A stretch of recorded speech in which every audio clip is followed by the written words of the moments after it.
Bonjour à tout le monde. Bonjour, bonjour. Alors, je viens parmi vous aujourd'hui pour discuter, on va dire, de quelque chose dans ces conversations qui pour moi c'est comme si on discutait par téléphone, hein, ou si on discutait tout court quelque part, euh, dans ces audios, dans ces vidéos audio. La sortie du corps astral, important ou pas? Parce que j'ai vu qu'il y a un boom gigantesque là, de ces histoires de sortie astrale, de projection mentale. Bref, ça fait un millimélo de tout et n'importe quoi. Et les gens veulent se projeter en dehors de leur corps physique, soit avec leur corps astral, soit avec leurs projections, qui sont souvent des projections ou des illusions mentales créées par le mental. Bref, j'ai décidé de parler de ça parce que je vois qu'il y a des gens qui font leur business là-dessus, hein, qui gagnent beaucoup d'argent, qui donnent des conférences, qui font des choses. Vous passez un week-end dans un ashram quelque part en France ou je ne sais pas où, et qui vous apprenez à sortir de votre corps astral.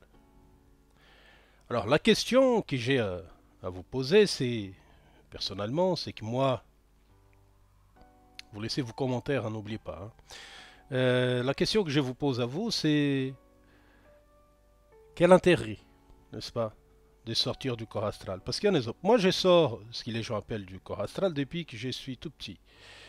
Ça veut dire des projections, des projections mentales, qui parfois c'était des choses qui venaient de mon propre mental, hein.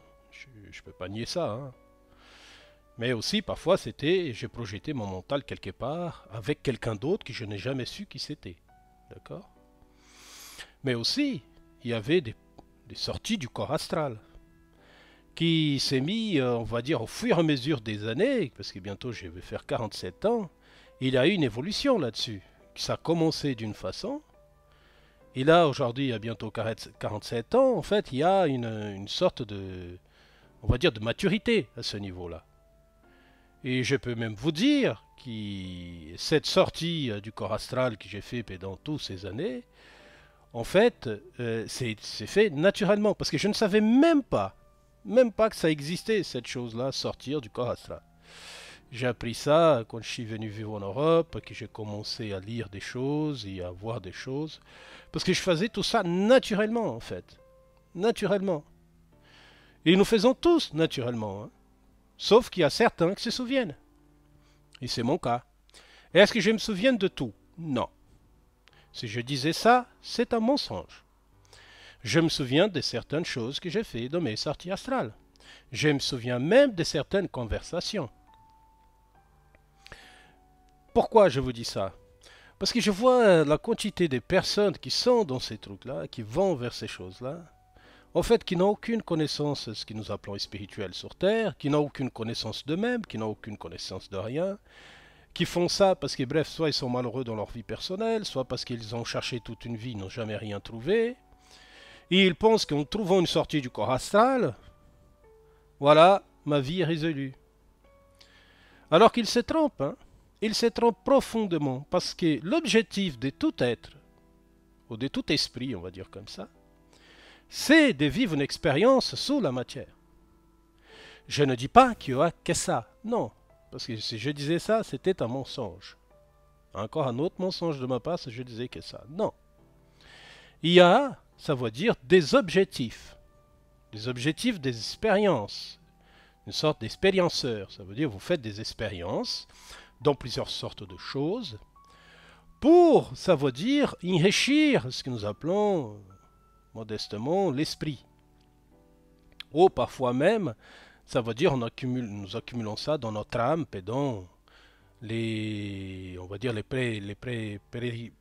pèlerinages que nous exerçons sur des mondes, sur des influences, sur des états de conscience. Bref, c'est quelque chose de très très vaste. Il n'y a pas seulement un domaine dans cette chose-là. Il y a plusieurs domaines dans cette chose-là. Parce qu'un exemple, au fur et à mesure des années, il m'arrive souvent qu'il peut dans la nuit que mon corps physique dort et que ce corps-là, il dort. Le corps astral qui est encore accroché à ce corps-là, et lui, il rêve avec le corps.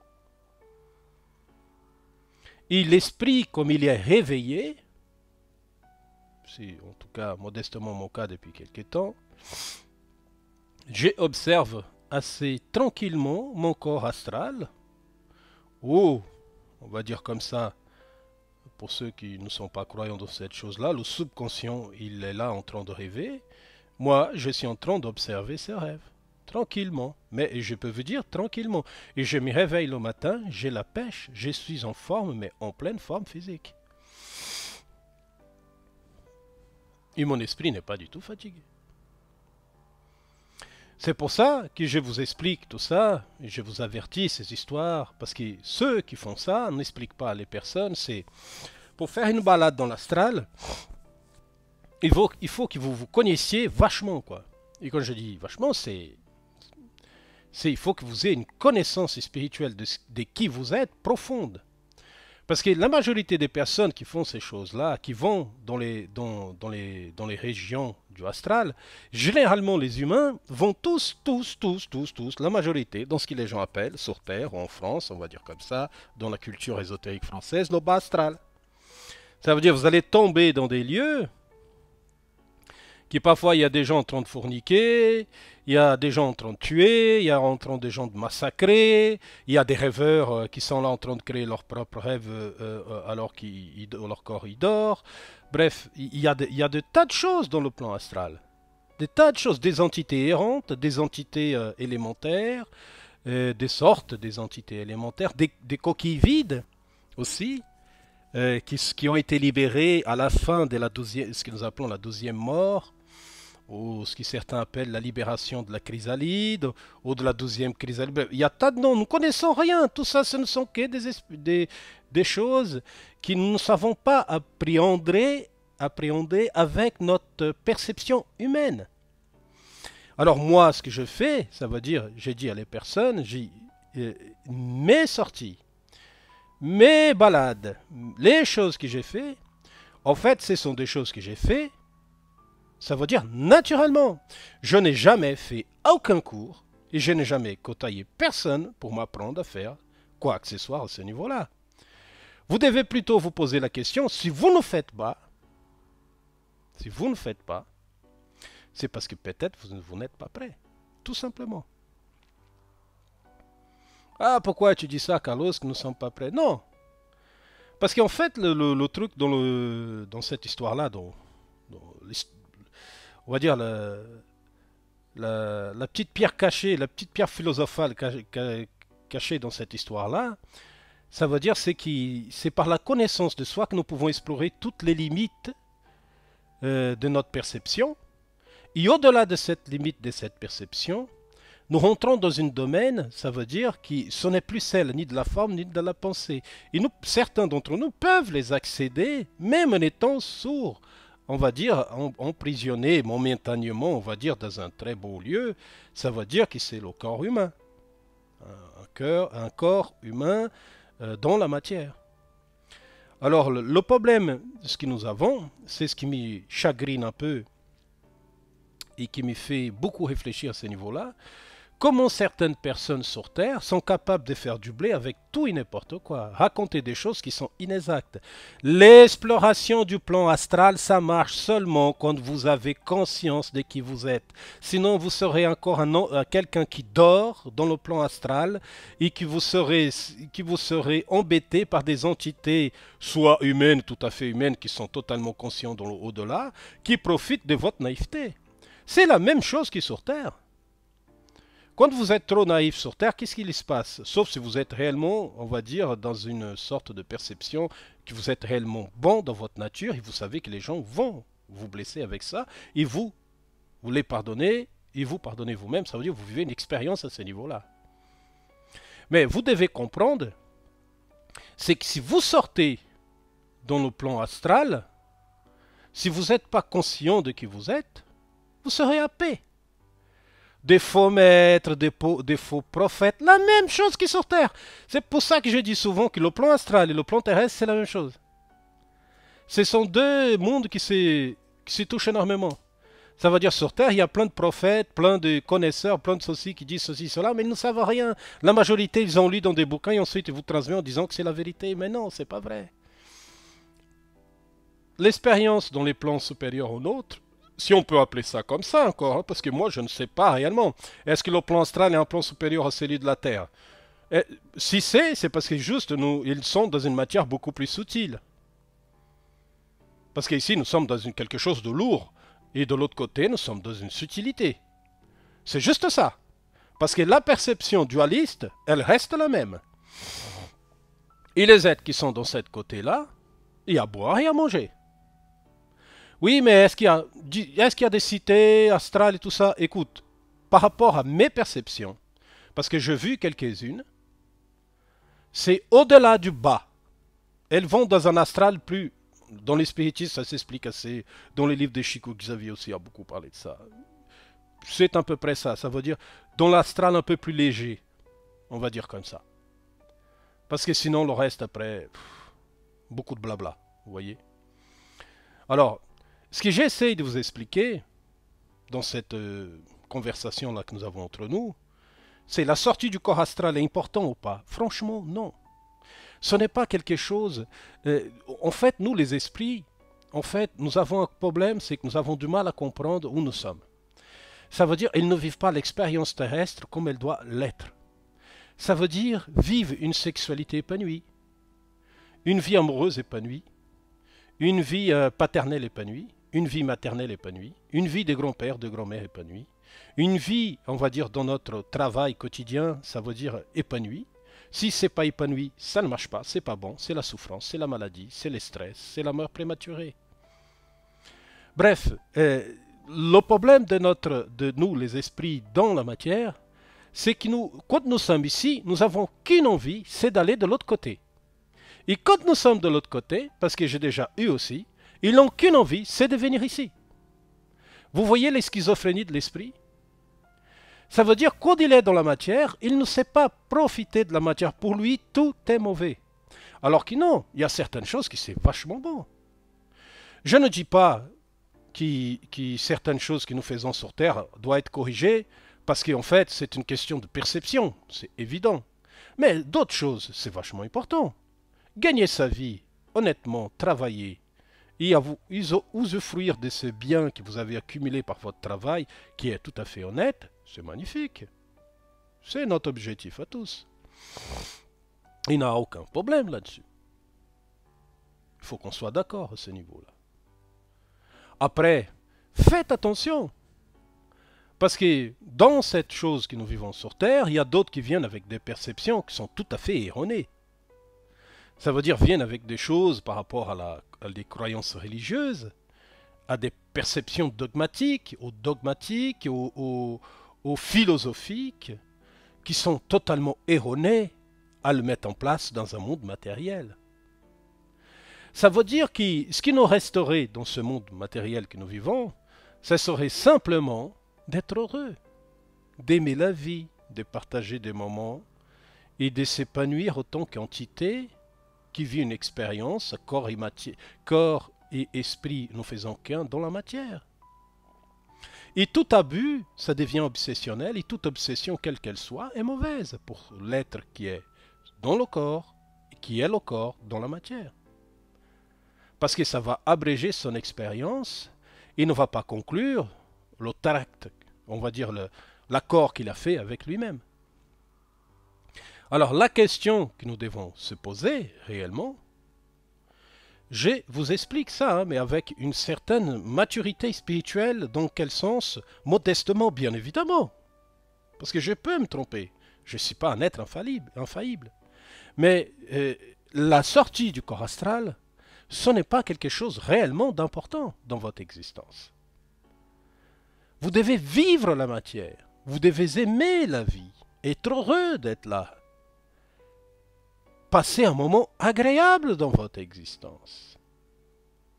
s'épanouir autant qu'être. Si vous avez envie d'être architecte, allez-y, être architecte. Si vous avez envie d'être ingénieur, allez-y, être ingénieur. C'est votre choix. Et nous devons tous respecter. Si vous avez envie de faire aide-soignant, allez faire aide-soignant. Si vous êtes infirmier, médecin, quel soit le métier que vous avez choisi humain, faites-le, mais faites-le avec le cœur, avec l'esprit. Vous devez comprendre ça, c'est très important pour vous. Parce que vous voulez vivre une vie humaine et ensuite vivre une vie astrale ou une vie mentale, alors que vous n'êtes même pas capable de vivre votre vie humaine. Ça ne marche pas.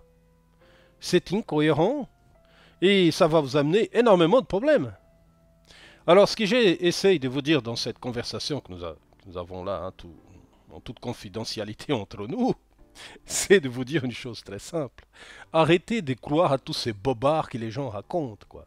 Ça n'a aucun intérêt, mais strictement aucun intérêt.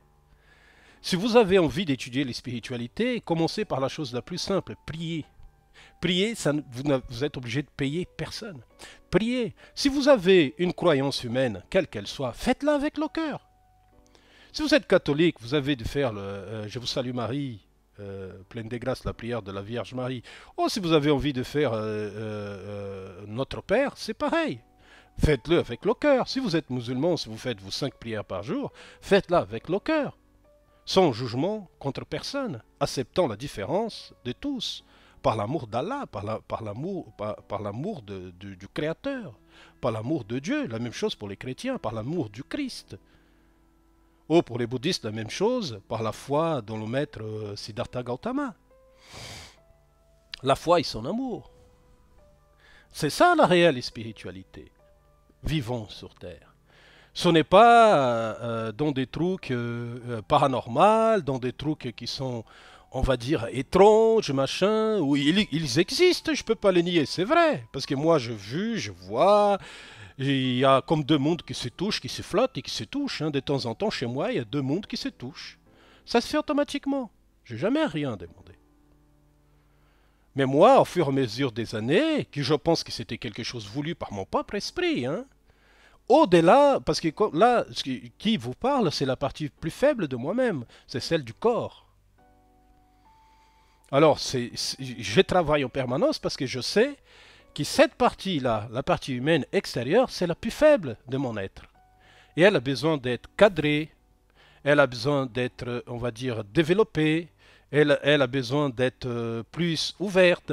C'est un travail qui renforce non seulement l'être intérieur, mais aussi l'être extérieur. C'est ça la réelle spiritualité. Après, si vous sortez de votre corps sans rien, mon cher ami, ça continue la même chose. Le travail. Le travail. Bosser, travailler. Parce que sinon, ça ne donne rien. Excusez-moi, je suis un peu grippé. Mais ça ne change rien. Nous sommes tous dans le même problème, ça veut dire nous sommes tous dans ces délires qui certaines personnes ont essayé de créer dans les esprits des personnes qui sont plus faibles dans leur recherche, hein. Pas faibles moralement ou quoi que ce soit. Je parle dans leur recherche, ça veut dire qu'ils cherchent partout, ils ne trouvent pas de réponse. Alors ils vont vers des choses qui ne sont pas, on va dire, en cohérence avec notre humanité ou avec des choses que les gens ne savent même pas. Alors ils courent dans tous les sens comme on va dire, c'est une expression, on va dire, louche, mais ça veut dire comme un poulet sans tête, quoi. Ils courent partout parce qu'ils ne savent pas où aller. Ils tapent leur corps partout pour essayer de trouver une solution. En pensant qu'en allant vers l'astral, parce que c'est ce que vous allez tous y arriver, vous allez trouver une réponse. Et je peux vous dire que là-bas, c'est comme ici. C'est un capharnaüm de tout et n'importe quoi. Il y en a de l'humain incarné, de l'humain désincarné, des élémentales, des élémentaires, des entités énergivores, des coquilles vides. Il y en a de tout dans l'astral.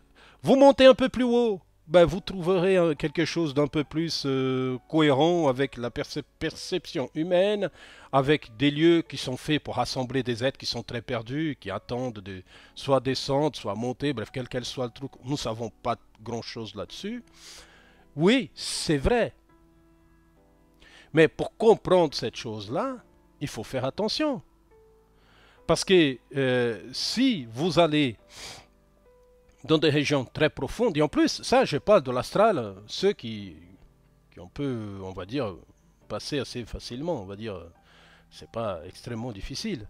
Je ne parle pas des régions encore beaucoup plus profondes, celles qui sont, où sont, j'appelle qui sont classées, ceux qui sont très perdus, ceux qui sont dans la haine, dans la colère profonde, bref, dans le désespoir. C'est vraiment une énergie, parce que ça, vous sentez cette énergie qui vous envahit. C'est quelque chose d'horrible, c'est une sensation horrible. Des personnes qui ont tué des personnes sur Terre.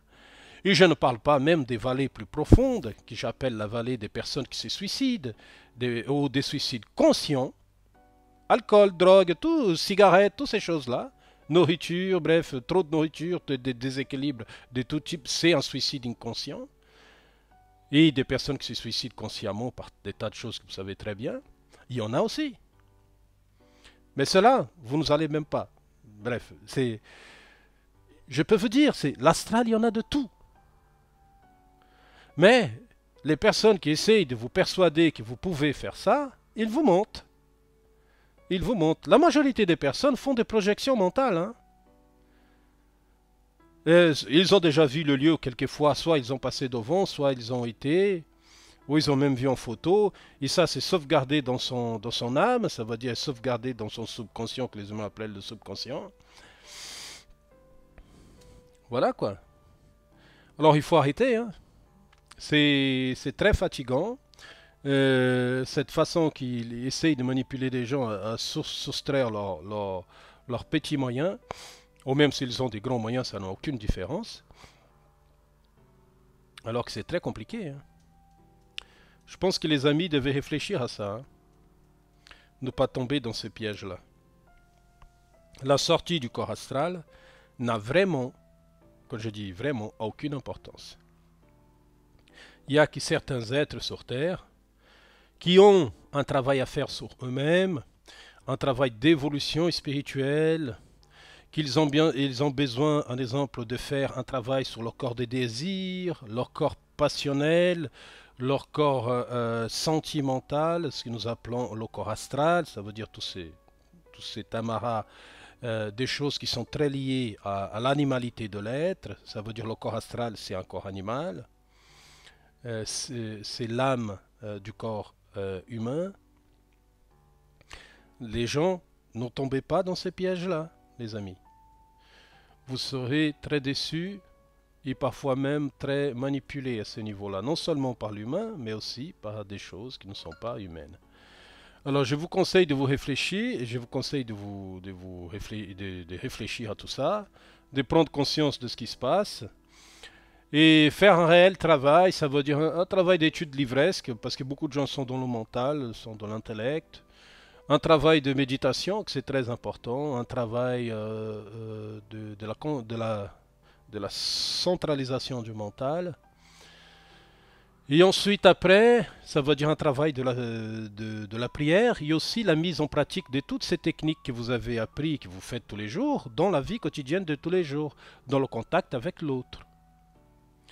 Vous allez voir que vous commencerez à faire une réelle évolution. Seulement à partir de là, depuis plusieurs années, qui peut-être, je ne dis pas que c'est ce qui va arriver, vous pourrez commencer à essayer de projeter votre esprit, votre mental, appelez ça comme vous voulez, il n'a aucune importance, quelque part ailleurs. Et ce n'est pas pour ça que vous serez quelqu'un de supérieur à quelqu'un. Ça n'a strictement rien à voir. Je dirais même une personne qui est supérieure à quelqu'un, même si je n'aime pas ce terme, à quelqu'un sur Terre, c'est une personne supérieure à une autre personne, c'est celui qui a bien réussi à vivre en équilibre sur Terre, en aimant son prochain comme soi-même, et en ayant une vie heureuse, heureux d'exister et d'être là, sans se détruire, sans juger personne. Celui qui a fait ça, voilà un être qui est supérieur à tous.